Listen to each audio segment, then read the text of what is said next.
Épisode 4. Rôle et fonctions du monarque. Bonjour tout le monde, bienvenue au 4e épisode du Parti royaliste du Québec. Aujourd'hui, on va voir à quoi ressembleraient les rôles et fonctions de notre chef d'État. Peut-être que vous vous rappelez, dans le premier épisode, on a vu qu'on était pour asseoir notre monarque dans la chaise qui est actuellement occupée par le lieutenant-gouverneur du Québec. Donc, un peu comme lui, il aura quelques fonctions administratives officielles, telles que la dissolution du Parlement avant de convoquer des élections, et aussi il fera la nomination des ministres suite au choix du chef du gouvernement élu suivant le résultat d'une élection. Il pourra aussi distribuer des honneurs lorsque des citoyens auront fait preuve de mérite particulier. Il devra aussi signer les lois votées par le Parlement, mais au lieu de signer n'importe quoi, comme notre représentant de la reine fait dans l'état actuel des choses, ça va risquer d'arriver que des fois, il devra refuser des lois votées, car il va détenir un droit de veto sur ce que le parti au pouvoir décidera de passer comme loi. Ça m'amène ici à répondre à deux questions. Pourquoi il va faire ça et comment il va le faire? Pourquoi? Après la météo, on pourrait dire que la pire calamité dont le Québec a souffert depuis son existence, c'est la corruption de ses gouvernements. Un gouvernement corrompu, ça fait toutes sortes de choses. Mais entre autres, ça vote des lois qui sont plutôt calculées pour enrichir quelques individus et leur donner des privilèges inéquitables que pour servir le bien commun. Quelqu'un pourrait dire que la corruption au Québec, c'est du passé. On a un nouveau gouvernement depuis la dernière élection et rien ne prouve que celui-ci est corrompu. OK. Mais de la même manière que le dernier gouvernement du Québec à avoir été corrompu a été le plus corrompu de toute l'histoire de notre peuple, le prochain qui sera corrompu le sera encore plus. On pourrait comparer le phénomène de corruption à un morceau de fer qu'on laisse dehors exposé aux intempéries. Il rouille. À un moment donné, le temps devient plus sec et quelqu'un pourrait dire « Le bout de fer est venu à bout d'arrêter de rouiller ». Mais si on ne fait rien pour le protéger, si on ne change pas cette situation et le système dans lequel il est, il va se remettre à pleuvoir inévitablement à un moment donné et le phénomène d'oxydation va reprendre. Et notre pauvre bout de fer sera toujours plus rouillé que jamais il ne l'a été auparavant. Pour enchérir sur ce point, je vais vous citer un extrait de mon livre que je vous ai présenté au dernier épisode, en modernisant quelques termes pour que ça soit plus facilement compréhensible. Valère le Grand raconte que tout le peuple de Sicile ne faisait que désirer la mort de leur seigneur Denis, qui était un tyran. Or, une vieille femme qui tous les matins qu'elle se levait priait Dieu qui lui donnât santé. Quand Denis en entendit parler, il lui en demanda la cause. Elle lui répondit « Quand j'étais petite, j'avais un mauvais seigneur et priais toujours Dieu qu'il nous l'ôtât. Il en vint un pire après, et aussi priais-je de lui comme de l'autre.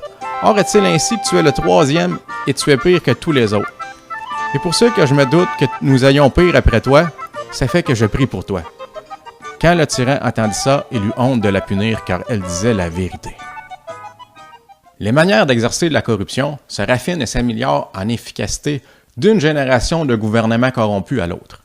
Quand je parle de corruption, je ne parle pas des petites magouilles qu'on peut retrouver dans à peu près toutes les administrations, comme par exemple du favoritisme dans l'attribution des places de parking. Si vous vous rappelez les commissions d'enquête qui ont passé et qui touchaient de près ou de loin le sujet de la corruption, c'est une affaire d'individus qui se rencontrent, qui font des meetings pour élaborer des méthodes et des projets afin de leur permettre de sortir un maximum d'argent des coffres de l'État. Tant que le système qui permet ce genre de stratagème d'être mis en place n'est pas changé, le phénomène va toujours revenir, et d'une manière toujours plus sophistiquée, avec des gains toujours plus importants pour ceux à qui que ça profite. Dans un système qui marche bien, advenant qu'un gouvernement réussisse à accéder au pouvoir en trompant tout le monde et qui se présenterait là avec l'intention de soutirer un maximum d'argent du trésor public, ce gouvernement devrait trouver sur sa route au moins un obstacle quand il décide de passer des lois qui servent à favoriser ses ambitions. Et cet obstacle, c'est le veto du chef d'État. Maintenant, comment le monarque pourra exercer un veto satisfaisant? Comme je vous ai déjà dit dans le deuxième épisode, pour moi, un bon roi ou une bonne reine, c'est pas nécessairement quelqu'un de très politique au sens professionnel du terme. Il doit donc être entouré de conseillers qu'il aura choisis pour leurs compétences et dans lesquels il aura confiance. Le monarque et ses conseillers formeront ce qu'on pourrait appeler le Conseil du trône. et qui constituera une deuxième chambre au Parlement, qui sera ajoutée à la première qui existe déjà, celle des députés élus, celle du Conseil des ministres. Le Conseil du trône aura donc une fonction apparente à celle du Sénat que l'on voit au Parlement canadien, avec comme principale différence cependant qu'il jouera son rôle pour de vrai. Pour ça, il ne faudra pas qu'il y ait trop de monde qui siège sur ce conseil afin que chacun des conseillers puisse avoir une influence réelle. Une douzaine est selon moi un bon nombre. Si je résume, la première chambre vote un projet de loi. Ensuite, pour que celle-ci soit officiellement adoptée, la deuxième chambre doit l'approuver. Normalement, les lois devraient être approuvées. Mais si jamais un gouvernement corrompu voudrait en passer une vite, ça serait bloqué et les motifs en seraient exposés. L'intérêt du peuple est d'avoir un bon chef d'État. Il s'attend à ce que celui-ci le protège d'un gouvernement qui serait malfaiteur et qui voudrait le tromper pour le piller. Le droit de veto du monarque est un des outils que celui-ci peut utiliser, étant donné son rôle. Rendu ici, il y a des gens qui vont possiblement être portés à dire « Il n'y a rien qui dit que le roi ou la reine ne sera pas aussi corrompu que les gouvernements. » C'est un bon point. En fait, il y a plusieurs arguments qui peuvent servir à démontrer que notre monarque ne devrait pas être aussi corrompu que les gouvernements. Je vais traiter de certains d'entre eux dans d'autres capsules, mais je peux en amener un direct là. Je ne sais pas si vous vous rappelez dans le premier épisode, où je vous ai présenté l'étude qui montrait que si on comparait les républiques et les monarchies du monde entier entre elles, on se rendait compte que c'est dans les monarchies où on trouvait les humains avec un plus haut taux de développement. Ils sont plus riches, sont en meilleure santé, sont plus instruits, et c'est dans les endroits où l'environnement y est le mieux protégé. Je vous ai dit qu'on reviendrait là-dessus, eh bien, on est rendu là. Comme j'ai déjà mentionné, la différence fondamentale entre un régime monarchique et un régime républicain, c'est que dans une monarchie, le chef d'État est en poste normalement à vie, tandis que dans une république, le chef d'État est en poste normalement pour une durée limitée. Un président de république, lorsqu'il prend le pouvoir, sait qu'il aura une vie après son règne. Son défi est de faire ce qu'il peut et ce qu'il veut en un relativement court laps de temps, tout en ayant à l'esprit que sa vie va continuer après son passage au pouvoir. Un président de république calcule donc, et pour se faire des amis, et pour éviter de se faire des ennemis. Les intérêts de l'État et du peuple passent naturellement au second plan. Le président d'une république, lorsqu'il prend le pouvoir, se dit quelque chose comme « OK, je suis maintenant en haut de la pyramide, il faut que j'embraye parce que j'ai seulement quelques années pour remercier mes amis qui m'ont aidé à y parvenir et aussi pour m'en faire de nouveaux qui vont pouvoir me remercier à leur tour lorsque mon règne va être terminé. » Un monarque, de son côté, n'a pas à être préoccupé par son avenir. Il est normalement là pour aussi longtemps qu'il le souhaite. Il n'est pas chef de parti, puis il n'a pas accédé au pouvoir en faisant de la politique. Donc, il n'y a pas vraiment de dette à ce niveau-là. Et du moment que ces décisions ne font pas en sorte que la majorité de la population finisse par le détester, se faire des amis particuliers, pour lui, c'est pas vraiment préoccupant. Du moins à titre personnel. Puisque pour un monarque, le passage au pouvoir ne constitue pas un tremplin, mais plutôt une fin, son principal intérêt n'est pas autre chose que la défense du royaume et du bien-être de ses concitoyens. Parce que c'est la grandeur du peuple, à quelque part, qui fait la grandeur du monarque. Tandis qu'un président de république, c'est plutôt une sorte de courtier, un broker, qui négocie les ressources d'une république, qu'elles soient naturelles, financières ou militaires, en vue de favoriser les empires par lesquels il est commandité. Vous voyez, il existe au moins autant de types de rôles dans une société qu'il y a de cartes dans un jeu de cartes. Dans une monarchie, comme dans une république, il peut arriver occasionnellement qu'un as soit chef d'État. Mais habituellement, dans les monarchies, ceux ou celles qui règnent sont des rois ou des dames. Tandis que les républiques, normalement, ont pour président des valets. Ou pire. Pour continuer sur le rôle du monarque, vous savez peut-être que pour qu'un projet de loi soit adopté, il doit en premier lieu être présenté à l'Assemblée nationale. C'est le rôle des députés de présenter des projets de loi afin que ceux-ci soient votés par l'Assemblée nationale. Un peu comme si on le voyait comme un député permanent du gouvernement, le monarque, éclairé par son conseil, doit pouvoir lui aussi présenter des projets de loi qui devront, comme tous les projets de loi, être votés par le gouvernement élu, la première chambre, pour être adoptés. Malgré tout le sérieux et la rigueur de la démarche d'adoption d'une loi, il peut arriver qu'une loi mauvaise soit adoptée. Mauvaise dans le sens que son application puisse amener des conséquences fâcheuses que personne n'a pu imaginer avant que la situation arrive. Afin d'éviter qu'une telle loi ne fasse des victimes, ou encore pour tout autre contexte jugé pardonnable par le bon sens commun, le monarque doit avoir un droit de pardon, c'est-à-dire qu'il doit pouvoir pardonner à un citoyen qui aurait été jugé coupable par un tribunal en vertu d'une loi.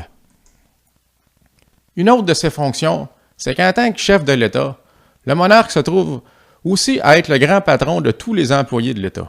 À ce titre, devant des motifs raisonnables, il a le droit de les congédier. Tout dossier de congédiement ne doit pas nécessairement passer par son bureau, mais de son côté, il peut procéder au congédiement de n'importe lequel de ses employés, un peu comme un chef d'entreprise pourrait faire. Il faut faire attention, il ne pourrait pas désélire un élu cependant. Pourquoi un tel droit? Je reviens avec l'idée que le système actuel est un peu trop corruptible. Parmi les choses qu'on a apprises par les commissions d'enquête qui ont lieu sur la corruption, c'est que les gouvernements corrompus vont placer des pions dans les différents ministères, et ce sont ces pions, étant donné leur position, qui vont permettre aux manœuvres de type magouille de réussir. Le chef d'État doit être en mesure d'agir promptement lorsque de telles situations sont mises en lumière. Notre inefficacité actuelle à lutter contre la corruption vient du fait qu'on tente de la judiciariser. On sait qu'il se passe des activités louches et on souhaite en faire le procès, mais là, ça encombre le système de justice et ça finit par plus souvent qu'autrement à ne pas aboutir. C'est pas la bonne façon de réagir. Dans une entreprise, lorsqu'un employé se fait prendre à voler des fournitures, la première chose qu'un dirigeant fait, c'est le congédier. À moins que le vol n'ait été vraiment important, rarement ces situations vont devant les tribunaux. Il faut faire la même chose avec des fonctionnaires qui seraient en place pour d'autres motivations que pour servir le bien public. Devant des faits, on les congédie. Pas besoin d'impliquer les tribunaux là-dedans, ni de faire des enquêtes à n'en plus finir pour prouver hors de tout doute raisonnable.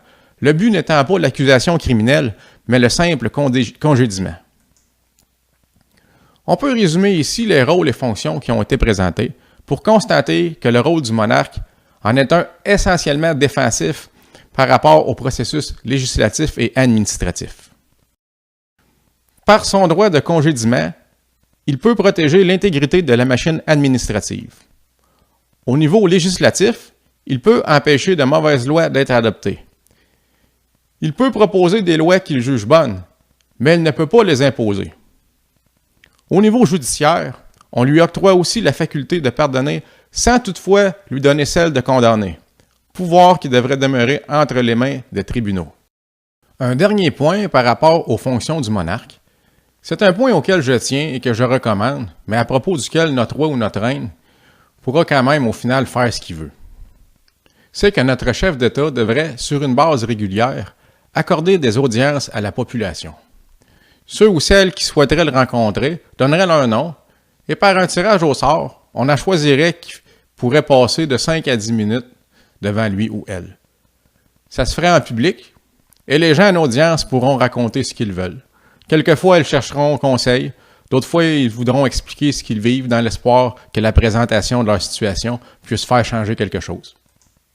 Il ne faut pas sous-estimer l'impact que ce genre d'exercice pourrait avoir sur les individus concernés et au final sur la société. Bon, c'est assez pour aujourd'hui. Dans la prochaine capsule, il sera question de la vision que le Parti royaliste du Québec a de l'avenir du Canada. En attendant, je vous invite à visiter le site internet du parti au www.partiroyaliste.québec. Je vous invite également à vous abonner à la chaîne YouTube Royaliste et vous pouvez aussi me suivre sur Twitter à Samuel J. Giguère. Puis parce qu'on en a besoin, si on veut, on va l'avoir notre royaume. Salut!